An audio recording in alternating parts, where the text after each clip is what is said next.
उमेदवारी अर्ज दाखल केलेला आहे। सर्वप्रथम मी मोहसिन अब्दुल गनी शेख प्रभाग 20 या प्रभागातून शिवसेना पक्षाकडे मी आज उमेदवारीची मागणी केलेली आहे आणि उमेदवारी मागणीचा अर्ज मी आज या ठिकाणी दाखल केलेला आहे शिवसेना कार्यालय येथे।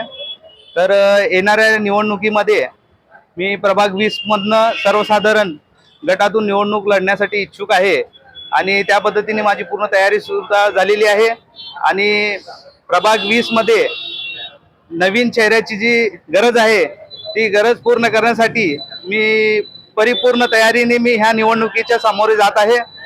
येणाऱ्या निवडणुकीमध्ये माननीय आमचे शिवसेना पक्षाचे नेते एकनाथजी शिंदे साहेब यांच्या मार्गदर्शनाखाली आणि यांच्या नेतृत्वाखाली मी प्रभाग 20 मधील निवडणूक लढवून त्या भागाचा सर्वांगीण विकास करण्यासाठी तत्पर राहणार आहे।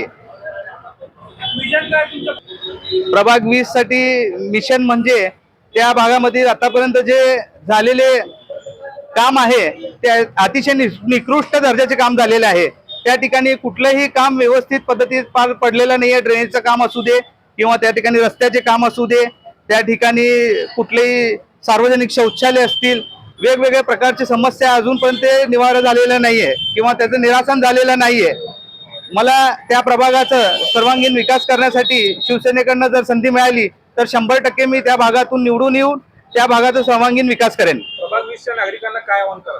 प्रभाग 20च्या नागरिकांना माझं फक्त एवढंच आव्हान राहील की येणारी निवडणूक ही आपल्याला 2017 नंतर 2022 पर्यंत जे नगरसेवक होते त्यांनी आपल्या प्रभागामध्ये काय काम केलेलं आहे हे सर्व प्रभागातील जनतेला माहित आहे। तर आता त्यानंतर जे प्रशासक बसलं आणि त्या प्रशासकाच्या काळामध्ये जे काम झालेलं आहे ह्याचे पण सगळ्यांना माहिती आहे। तर आता जे 2025-26 मध्ये सोलापूर महानगरपालिकेची निवडणूक होत आहे या निवडणुकीमध्ये प्रभाग 20 मधील जनतेला माझं एवढंच आव्हान राहील की आपण नवीन आणि तरुण चेहऱ्यांना संधी द्यावी आणि आपल्या वार्डाचा सर्वांगीण विकास करून घ्यावा। कारण आतापर्यंत जे निवडून आलेले नगरसेवक आहेत ते फक्त आश्वासनच दिलेले आहेत। त्यांनी आतापर्यंत कधीही प्रभागात कोणत्याही मनापासून त्यांच्या हातून एकही मोठं काम घडलेलं नाहीये। त्या ठिकाणी अनेक समस्या आहेत, ते येणाऱ्या काळामध्ये आपण आपल्या समोर मी वेळेनुसार ते एक एक मुद्दे मी आपल्या समोर मांडणार आहे।